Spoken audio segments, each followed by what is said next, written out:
Hi, everybody. Welcome today. This is so fabulous to be here. We really appreciate the invitation. Thank you, Debbie, for all your organization and the beautiful invitation. Thank you. And bringing us all together today. So I'm Tracy Schamberger, and this is my colleague Erin Rolke, and we're here from AgeWell to talk a little bit about the programs and services that we offer to older adults, and hoping that now that you know that you'll spread the word with everyone else. So let me just ask, I think some people here said that they've in the past had experience with AgeWell. Can you raise your hand if you've had some type of engagement with AgeWell? You've called our helpline, you've received services. I know some people. Or if you've ever heard of AgeWell. Or if you've ever heard of AgeWell. You've heard of AgeWell. Okay, good. Yes, if you've never heard of AgeWell, you've probably never heard of AgeWell. So we'll go through a presentation, sort of talk about all the different programs and services, and then we really invite you to ask questions. And then I want to also after share some of the resources that I've provided here today that talk a little bit more about the programs that we're digging into. So we'll get started. So our mission at AgeWell is to provide the support and guidance that inspires our community to embrace aging with confidence. AgeWell serves individuals 60 and over and individuals under the age of 60 with a disability on choices for care. Got it right. Got it. So as you may know, AgeWell is a designated area agency on aging. We were designated 50 years next year. It was 1974 we were designated. And there are 5 area agencies on aging across the state of Vermont. AgeWell serves the largest population of individuals across the state because we serve counties of Addison, Chittenden, Franklin, and Grand Isle. So our footprint is really big. We'll talk a little bit more about our programs, but we have sort of overarching departmental programs. So we have our nutrition and wellness programs, our case management, care coordination, our helpline, which sort of falls across everywhere, and then we also have a very robust volunteer program. So we will dig in a little bit more into what those look like. You can see here AgeWell partners, and we could keep going with this, but this sort of gives you an overall understanding of how AgeWell intersects with community partners. So we work largely with, as you can imagine, transportation providers and organizations that serve homeless individuals and hospitals, case managers, other community-based organizations, so that because we have so many different programs and we have so many different resources that we offer to people that we need to stay up to date with all these partners to understand what it is they do and to cross-collaborate so that they also understand what AgeWell is doing so that they can make referrals. And so you are a community partner. Erin, you want to talk about the helpline? Sure.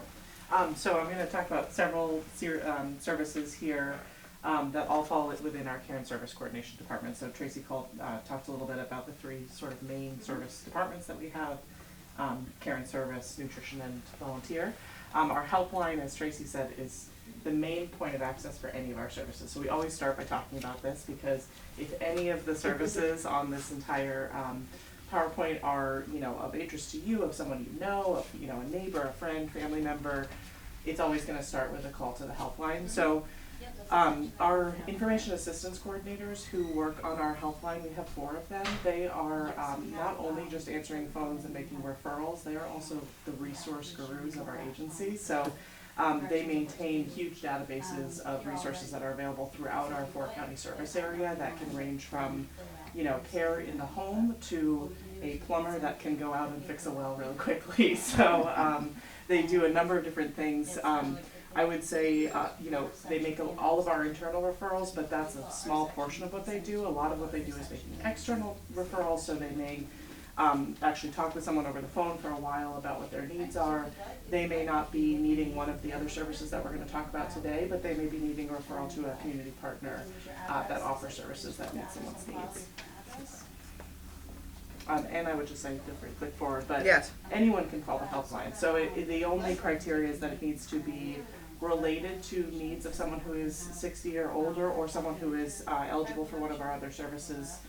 Tracy mentioned under 60 and on the Choices for Care Medicaid program. But caregivers can call our helpline, neighbors of, concerned citizens, someone just looking for information about, thinking about their future and aging, so anyone can call.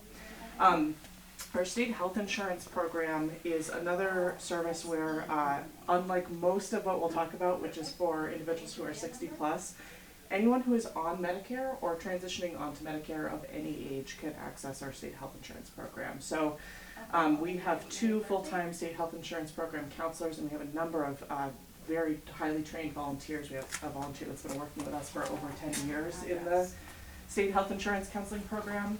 They are very, very knowledgeable about anything related to Medicare, supplemental insurance, getting onto Medicare for the first time. A lot of what they help do is navigate access to care issues. So someone's on a plan, halfway through the year, a new diagnosis comes up, new prescriptions, and their plan isn't covering that. And so that's an access to care issue, and they can help to navigate many of those issues.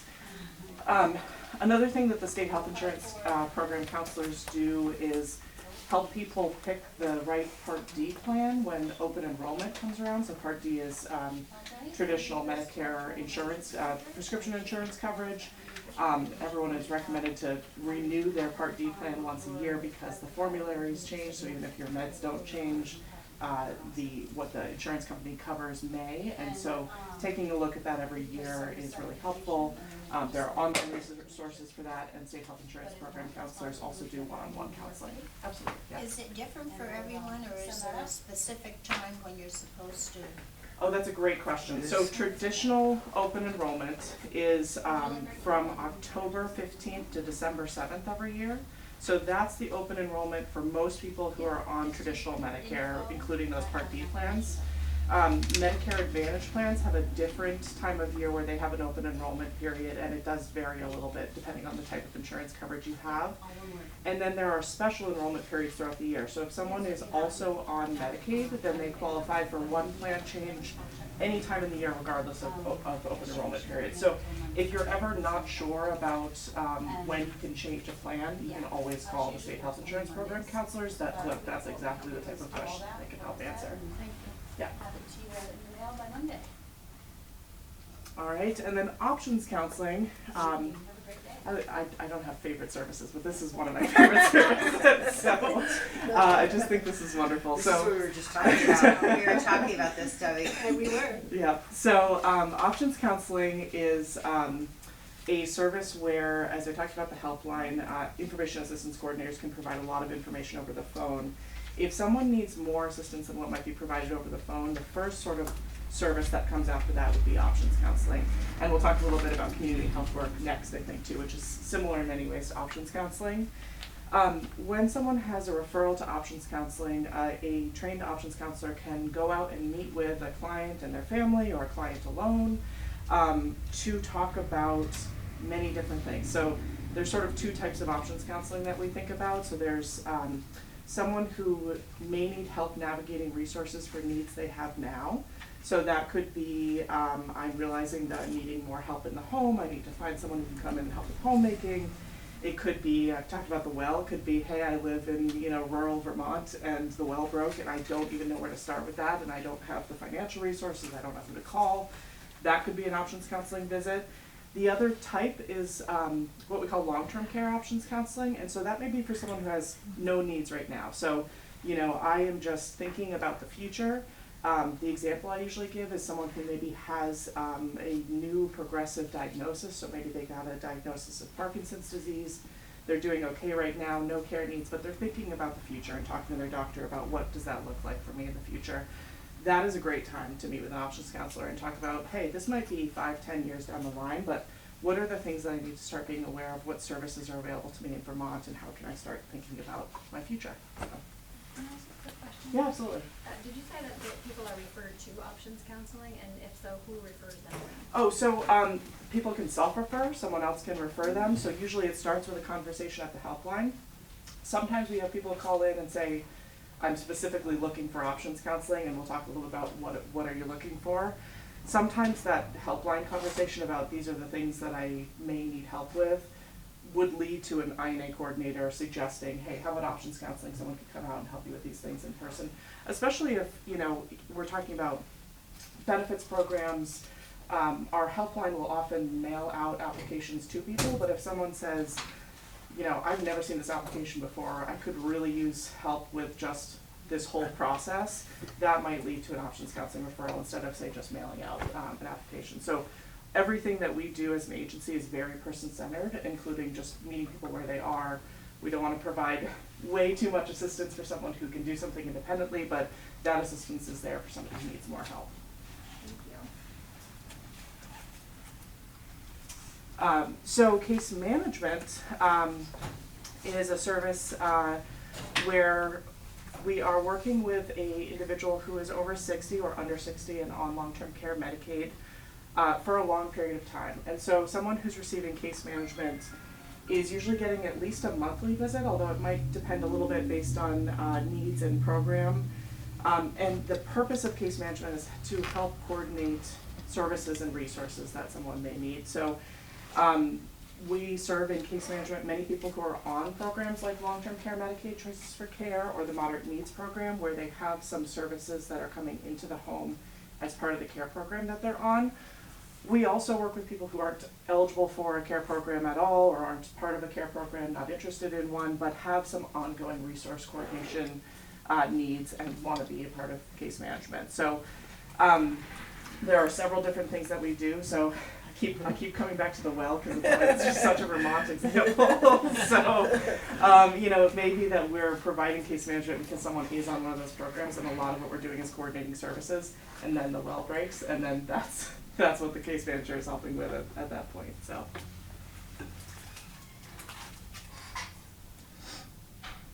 And then, so we have relatively new, within the last couple of years, sort of growing clinical services as part of our care and service coordination program as well. So we have several RNs who are working with us, and we're on the cusp of launching a new program that involves nurses and occupational therapists. But the focus of our clinical services are a few different things. So they will help with assessments for those long-term care Medicaid programs. They also do home meds assessments, and so that is a little bit different than, say, a med reconciliation where you're just looking at a med list and saying, are these the meds that the physician prescribed and is everything in order? A home meds assessment is a little bit more intensive than that. So what we're doing is a nurse is going out to a client's home, looking at all of the meds that they might be taking, and that includes the primary meds, and then these are just my sometimes meds, or, the other ones that I don't look at that often, but they're there in case I need them. And the print is so small that you can't see it, so you don't know if it's expired. So it's talking about all of those medications, taking a list of how they are being taken. The nurse can also help navigate issues like, someone is prescribed medications, they're not taking them in accordance with the schedule, and maybe part of that is that the pill bottles are hard to open. And so we might talk about alternatives for med management, things like that. That list ends up getting sent to a registered pharmacist who will then review the list along with some answers to questions that the nurses are asking, like, have you been dizzy lately, and have you fallen at all recently? And the pharmacist will actually make recommendations on that list. So the first thing that they're looking for are there any meds that are interacting with each other? So did I go to my primary care and then also to a cardiologist, and they both prescribed meds and they weren't talking to each other, and those meds aren't supposed to be taken at the same time? The good news is we see that very, very infrequently. That rarely ever comes up, which gives me a lot of faith. Yeah. The thing that comes up a lot, though, is someone may be saying, hey, I'm really dizzy, or I've fallen a lot recently, and the pharmacist may come back and say, well, you're taking this medication in the morning that can cause dizziness. I'd recommend talking to your doctor about taking it in the evening instead, and that might reduce the possibility of dizziness and falling. So it's a really, really helpful program. There are several other falls prevention programs that we offer as well, and the new one that we will be starting very soon is called Capable, and that's a program where individuals can have support from both a nurse and an occupational therapist. It might involve making, recommended modifications to the home, like grab bars or ramps, to really reduce the possibility of falls. And we also do home assessments Yes. as part of falls risk. So just a little small note, it is not normal, not a normal part of aging. Falls are not a normal part of aging is how I should put it. So sometimes people say, well, so-and-so, they're falling because they're older.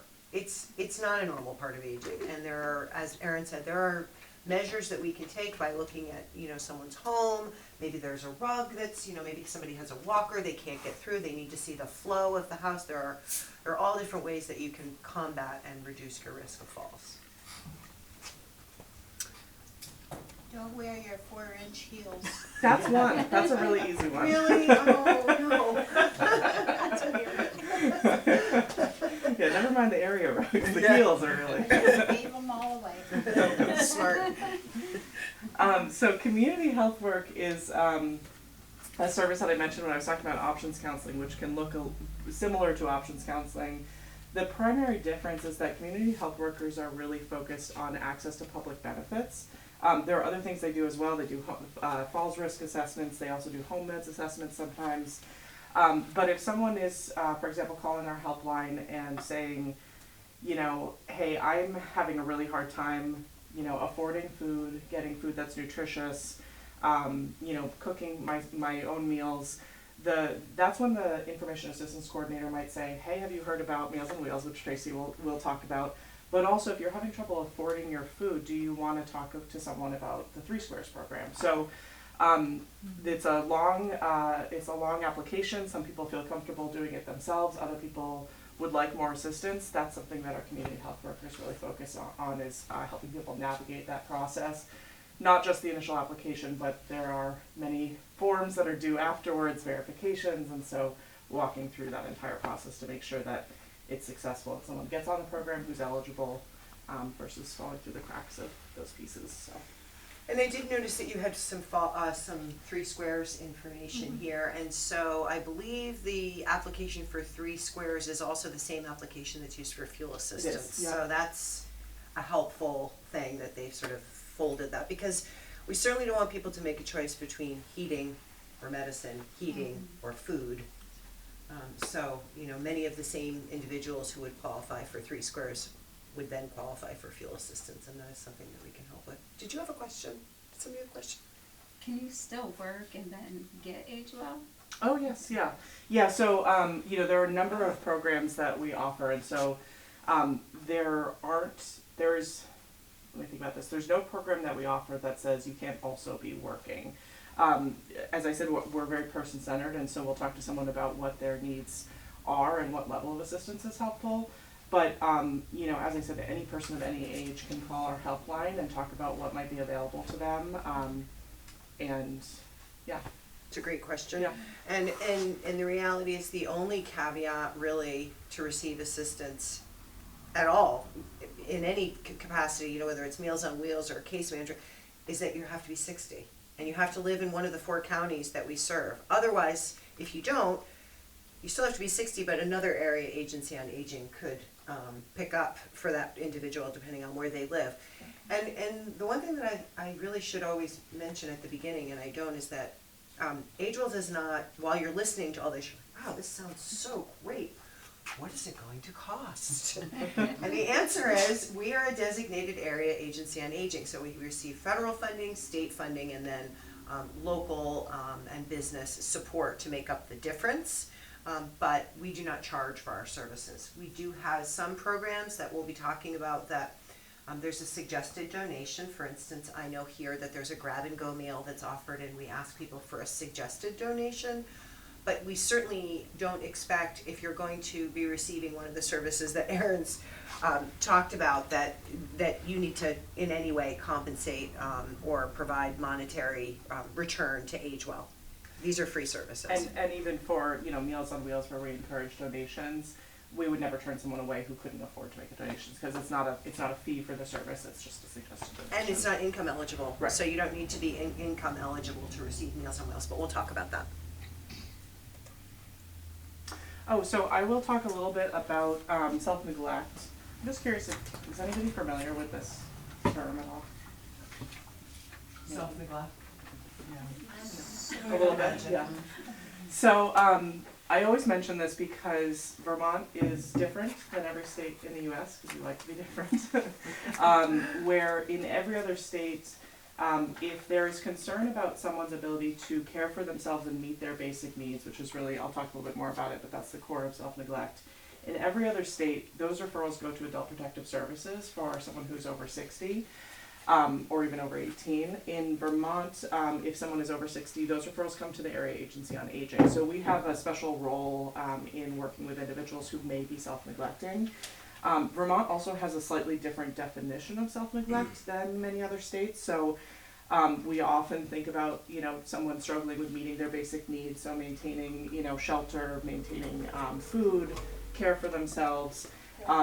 In Vermont, it's very clear in the definition that can't be the result of a personal lifestyle choice or religious belief, cultural belief. So if someone, and we meet these people all the time, who decides that they want to live in the woods with no running water, and we go there and they say, this is the way I've been living for 60 years. Well, this is the way we've been living for 60 years. And so it isn't that there is something that's happened, someone has developed a dementia or cognitive impairment that's causing them to not meet those basic needs. This is the lifestyle that they've chosen to live. So the second component of Vermont's definition is that the inability to meet someone's basic needs is the result of some kind of diminished capacity. So that could be long-term, which is what people usually think about. It can also be short-term, which is what I always encourage people to think about, because we also see individuals where we might get a referral and the referral looks kind of scary because it looks like a situation where someone is really in need of a lot of help and might not be open to that help. And there are many times where that's because of a short-term situation. So I've seen clients where they had meds that interacted that caused a change in their cognitive status that caused them to not be able to do the things they were doing regularly before. We've seen people who may have a chronic struggle with depression. In a time when they're experiencing more depression, they're having trouble meeting their basic needs. And so our work, when we're working with somebody who's self-neglecting, the first thing that we're trying to do is just establish a connection. So our role isn't to go and change their life. Right, or pull them out of their home or Right. anything like that. Our first priority is just to make a connection with the individual and hope that they'll be open to talking about services, talking about promoting safety. Often we're then connecting, as long as the person's willing to have us do that, with the primary care physician to say, has something changed? Is there a urinary tract infection that, some sudden medical change that's causing a change in someone's cognition and behavior, so. Oh, Erin, you Oh, poor no, thing, I'm let's just just keep talking. Glad I took a sip of water. Tracy, I poured it down myself. So caregiver support. Most of the services that we've been talking about are focused on individuals who are over 60 themselves. Caregiver support is focused on supporting caregivers of older adults. So that could be someone who themselves is over 60. It could also be a caregiver who is well under 60. 18 plus is our age criteria for caregiver support. All of our caregiver support programs are really, really focused on the caregiver. So, and often I think what's interesting is that sometimes when our caregiver support specialists are connecting with a caregiver, the caregiver launches right into like, okay, so this is the diagnosis, and we were last at the doctor this time, and this is what I do, and we have to sort of redirect and say like, how are you doing, first of all? So I think caregiver support is a great service. We have some dementia respite grants for somebody who is caring for a loved one who has a diagnosis of dementia. That grant can pay for some respite services. It's about $2,000 a year, so usually that could be for some ongoing support. It could be sometimes caregivers choose to take a vacation. They want to use that to pay for respite while they can leave the home and take a vacation. We also do Powerful Tools for Caregivers workshops, which is really focused on helping family caregivers to build coping mechanisms, resiliency, and caregiving skills. So. And then occasionally we'll do some really interesting programs, like we just did a program with Burlington City Arts Yes. for caregivers so that they could go and take a class either with the person that they're caring for or on their own as some respite. And We did another one with a craft school in Shelburne where same thing, people are participating in a weeding class. The majority of people that are participating in that class are caregivers, and then AgeWell also has a caregiver respite program, so that if you are a caregiver and you would like to take advantage, like Erin said, of some of the opportunities as a caregiver, either a respite grant or a program that we may be able to offer, a volunteer who is trained to be a caregiver supports volunteer can come in and provide respite so that you don't have to pay for that, but you can still get out and take advantage of. So we do have volunteers who volunteer their time as respite caregiver support people. Okay, yes. Do you have support groups for caregivers? So we currently don't have any of our own support groups, but there are support groups in the community. There are some memory cafes, there are also online support groups, and so our caregiver support specialists maintain lists of those, and that's often one of the questions that we get from caregivers wanting to be referred to a support group in their area. So none that we offer personally, although I will say Powerful Tools for Caregivers, although it's a workshop, often has a lot of peer support components to it. That one of the things that we do in caregiver support is help people connect with those workshops. Erin, I hope I'm gonna get to. I think you're Oh, you're I'm up next. finally Yeah. up, okay. So,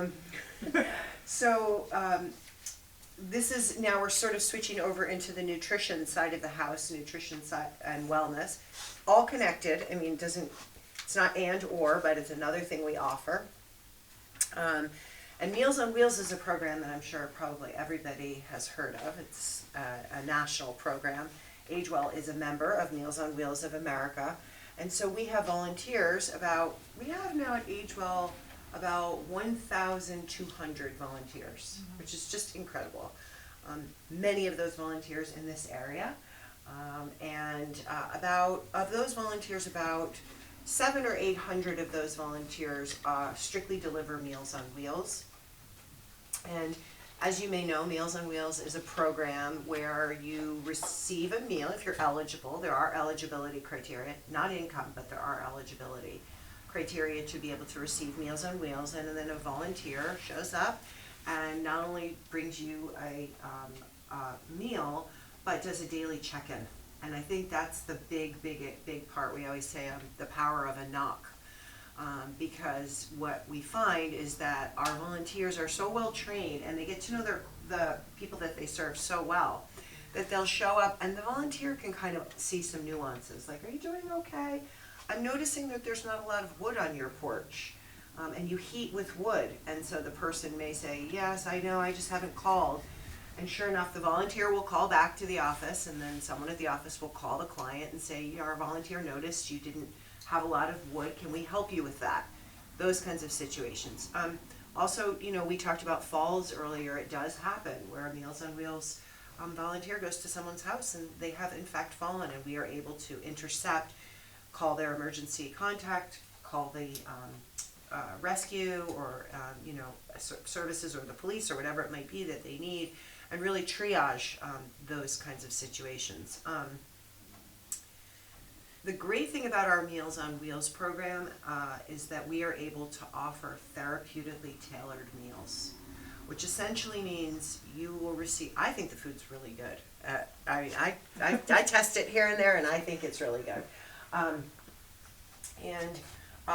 So you may want a regular, depending on your health condition, we're able to help individuals manage chronic health conditions. For instance, if you have diabetes, you may need a diabetic-friendly meal. If you are gluten-free or vegan, or you're allergic to, or you're gluten-free or lactose intolerant, those are all meals that we can accommodate. And the other meals that we can accommodate for people are meals that are soft, if people have dental issues or even temporary dental issues, and even pureed and soft, mechanical soft. So those are for people that really aren't unable to chew but still need the nutrition. And those can be modified depending on where you're at. But Meals on Wheels is a really incredible program. It says here we have 500 volunteers, but we have more than that now.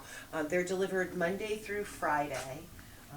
every single day. We deliver, oh, I'm gonna ask you, see if you can guess.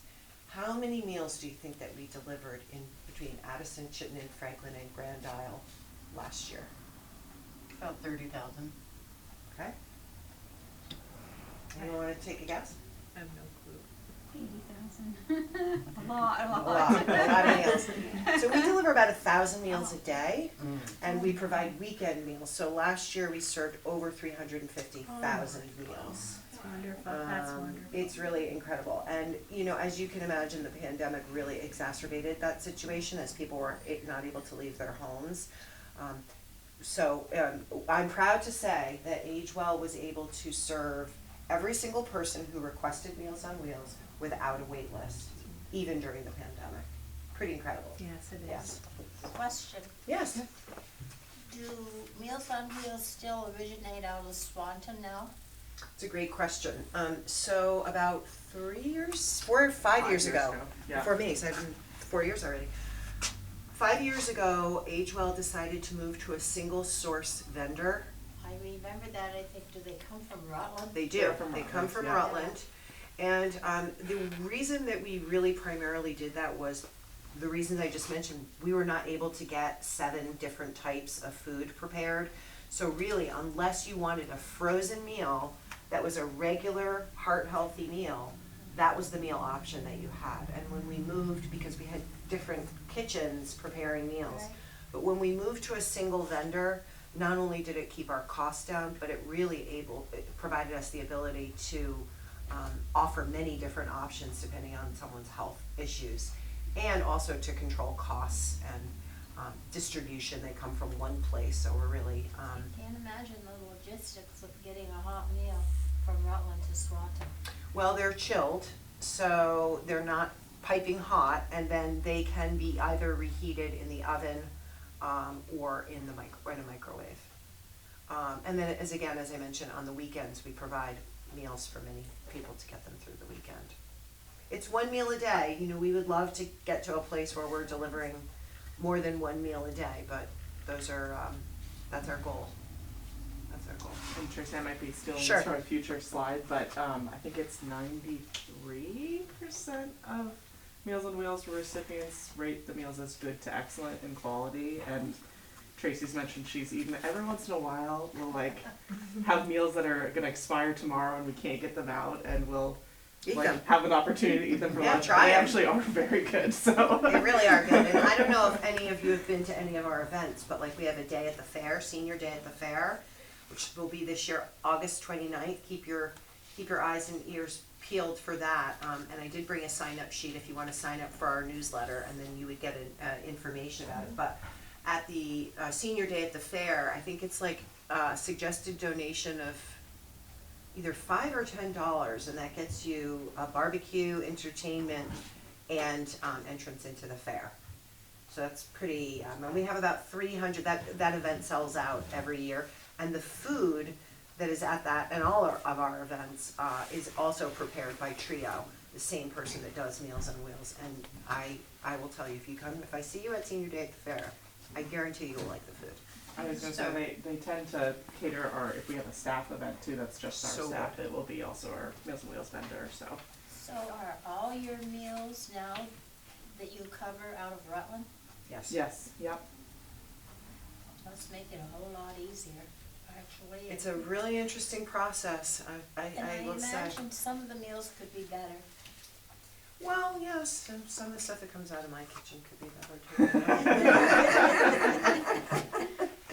But all in all, they're pretty good. And just to be able to say to someone, you know, who's just received a diagnosis of diabetes, we want to be able to control that, and all of our programs at AgeWell are evidence-based, which means we are able to analyze when someone is on a service and off a service, what the outcomes are for individuals. And Erin did mention that many people say that, you know, Meals on Wheels are very satisfied, but they also say nearly 90%, I believe, of the folks that receive Meals on Wheels say it truly enables them to be able to stay at home and manage their health conditions, and that's our goal. So who prepares them in Rutland? Is it a restaurant or?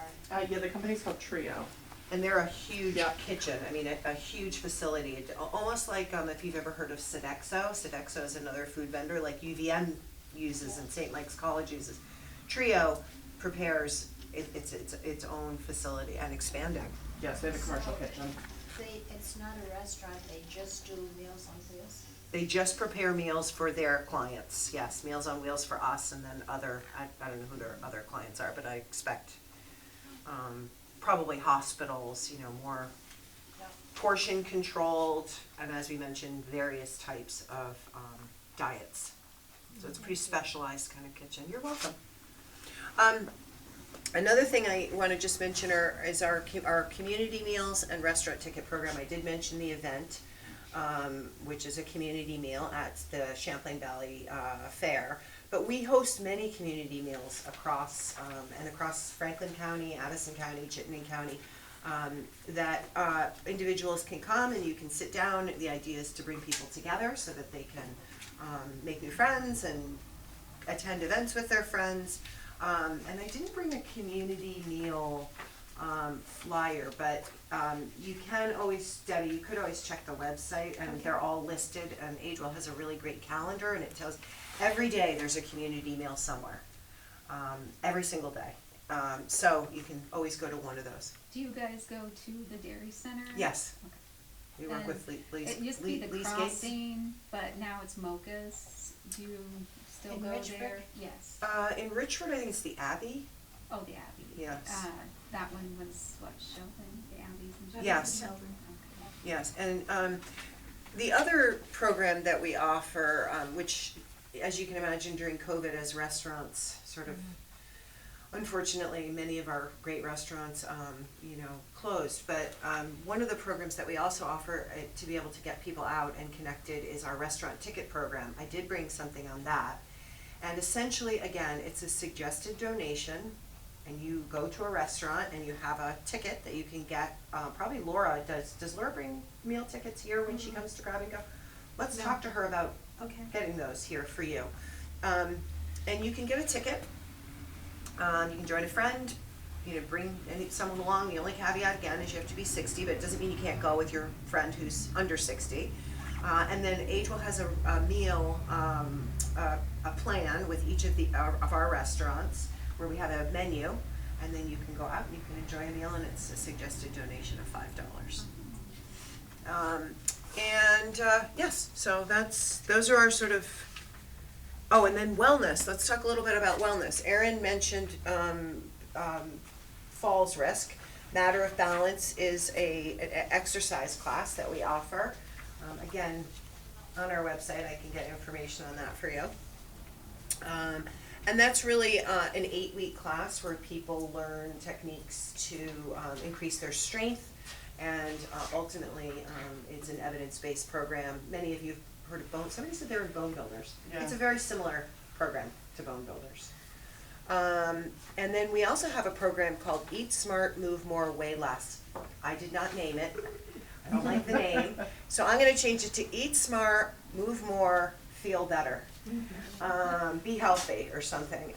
And I believe I probably brought some information on that, but that is also a program that you can join. It's an online program, and Agewell has partnered with the Eat Smart, Move More group, and that's a nutritional counseling, food recommendations. I wouldn't call it a diet. I would say it's really learning more about how you eat. And it's also a program that Agewell sponsors and is available at no cost. Do you work with SASH? We do.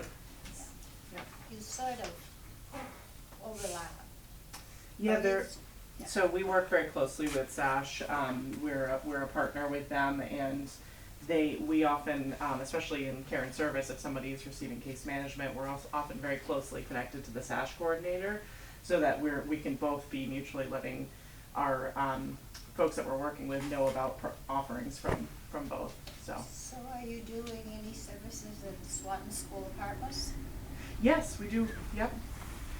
So I don't think that there's any specific programs that we run there, but we definitely. Maybe we don't run any meal or wellness programs there. We often will work with senior centers and like Yeah. rec centers to run a lot of our programs. But I know we serve many clients there. I know I've been there personally serving Oh, clients okay. there, so yeah. And then finally, you know, available always, Erin mentioned home meds, but, you know, we, one thing, you know, we didn't really talk too much about is nutritional counseling, which is always an option. You can always call, again, the helpline and say, I really want to get some education in nutrition. We have nutritionists on staff that can work with you, and can make connections for you. And then Tai Chi classes also, lots of Tai Chi classes. And we're always looking, we have our instructors for Tai Chi are volunteers. And so if you know anybody or you teach Tai Chi, we would love to have you join and be a volunteer for that I program. know they do Tai Chi classes at Swanton School Departments, they probably do it through SASH. Oh, that might be, so. It might be our program. It might be, yeah. Tracy and I certainly don't have a map in our head. No, I don't, I don't. Tai It's Chi not location. through SASH, because actually Pam is looking for someone to do that. Can you tell me what SASH is, what it stands for? Support and services at home. Support and services, Yep, okay. yep. So they're an agency throughout Vermont, although very concentrated in northwestern Vermont like we are, that offers a number of wellness programs. Their model is based in primarily in housing SASH. sites. Yeah. Thank you. They're new to the game, they haven't been doing this as long as you folks Yes. have. Or you, Sandy. Oh, We're yeah. also, you know, another thing just to mention is that AgeWell is a designated area agency on aging, which means we are authorized by the Department of Aging and Independent Living, mandated to carry out programs and services that fall under the Older Americans Act.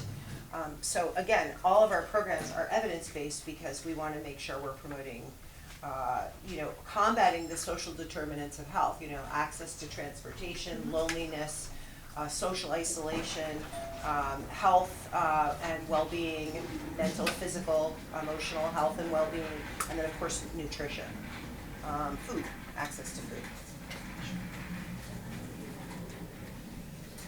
And finally, I did talk a little bit about our volunteers and about how many volunteers we have. But you know, if you know of anyone who may benefit from a volunteer, as we talked a little bit about our volunteer caregiver support program, there's a lot of caregivers that need extra support. And that is one of the ways that our volunteers give back, is by supporting those caregivers. Our volunteers also do things like, they may accompany somebody to an appointment, a doctor's appointment, because their family's not there, and be able to take notes, and they're, you know, given permission to be able to then, you know when you're at the doctor and they're speaking with you and you don't remember necessarily what they say, but maybe the person that's with you does, because they have more clarity of thought at that moment.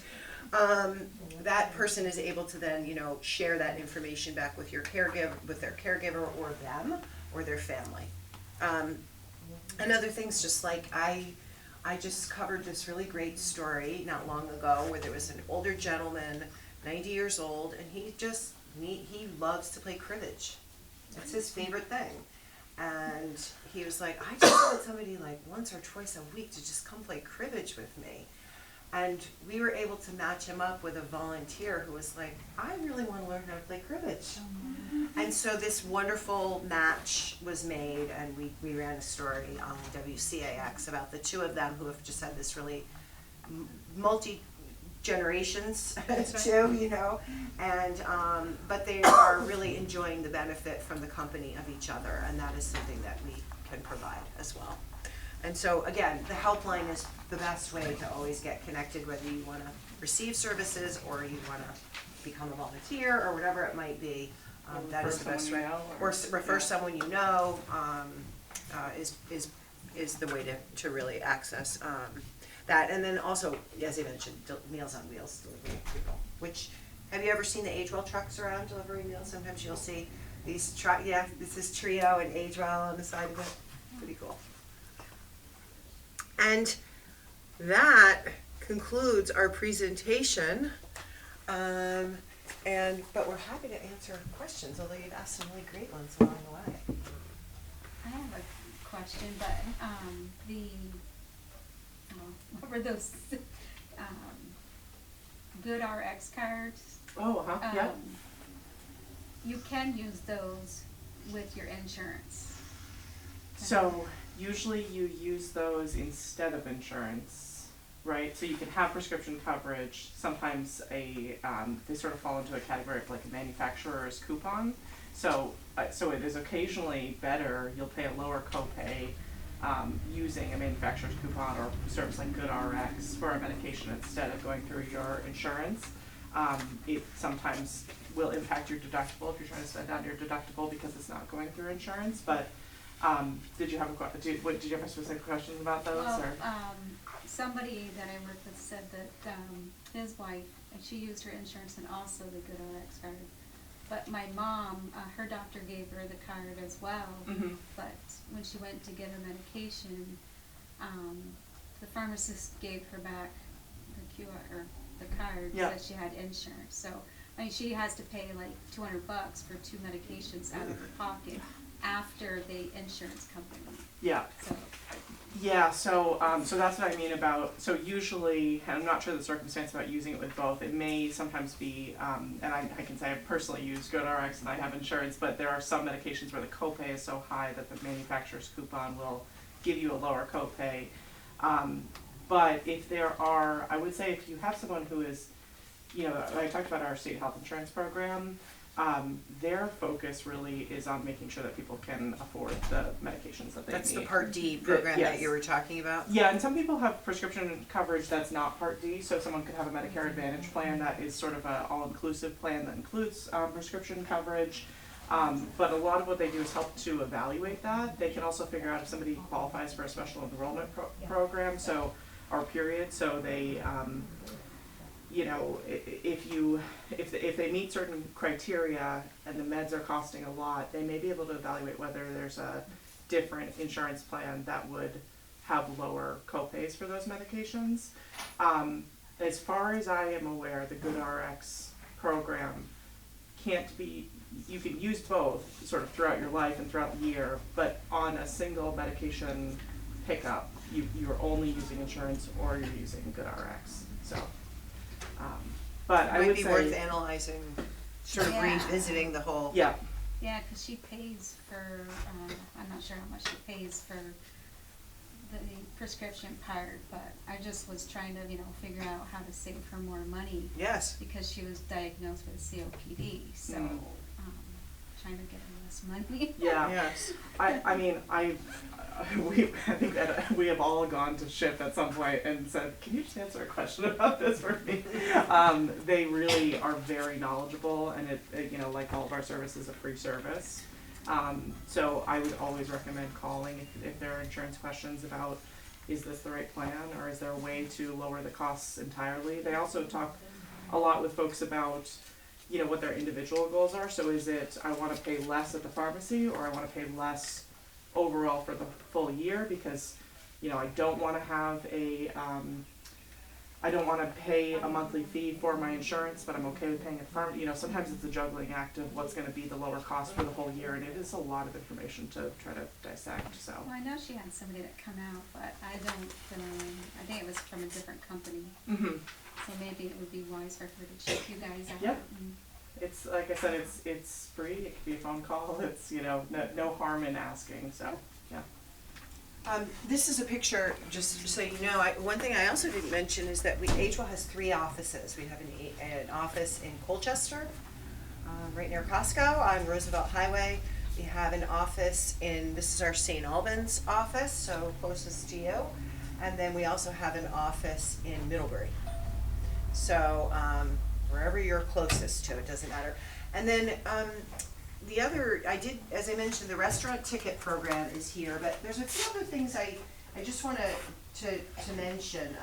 Are you aware that Efficiency Vermont has free energy savings kits through the month of June? So this is all free to you, to anybody.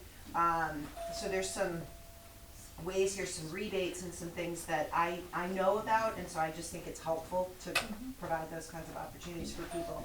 The other thing is that we started a program called the Striders Walking Program.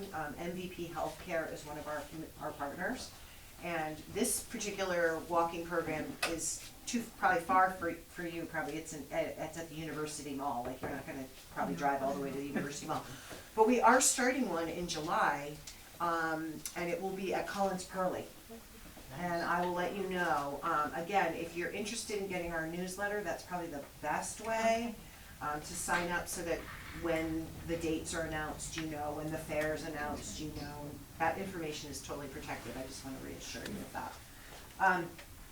So that's our walking program that will be coming out. I do have the restaurant ticket program, and then another thing I'd just like to mention is if you're 62 years of age in the state of Vermont, do you know about the Green Mountain Passport program? This is through the Parks program, you know about it.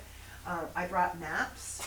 I think it's $2 if you go to your town hall or your library or something, and I think those are the two places that you can get it. I'm pretty sure you can get it at the town, city or town clerk's office.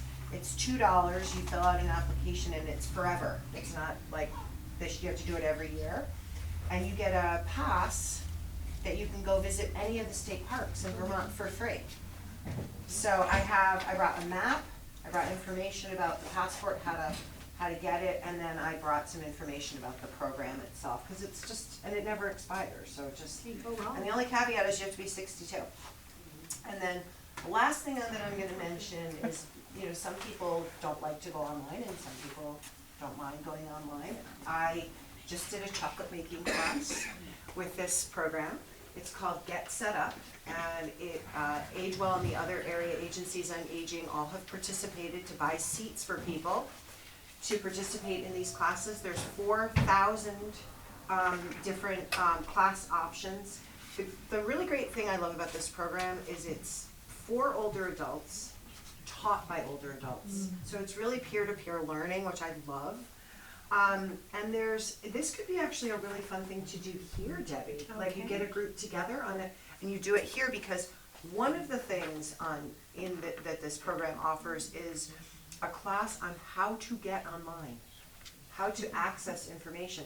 So we do know some people don't access information because they haven't been taught how to do it. So this is an opportunity, if you ever wanted to host something here, where you could do a couple fun classes. You can travel, you can do all sorts of things, but they're pretty interesting. Very high quality. And again, the only caveat is you have to be 60 to participate. That's wonderful. So, lots of resources. I also brought some home meds cards, so if anybody's interested, as Erin mentioned, in a home assessment or medication reconciliation sort of program, that's a good one to have. And then I did bring I forgot to bring you bags. That's okay. So You sorry. can come back. These are fun little things for the back of your phone. And then I did bring some pill boxes, which I'm just gonna leave with you, Perfect. because then you can just give those out. Exactly. Thank you so much, ladies. It's our pleasure. Yeah. It was wonderful, lots of great knowledge, and I think this was just a great experience for all of us. Well, we're really, really happy to be here, and again, we provided a lot of information, but I think the takeaway for everybody is we're here to help.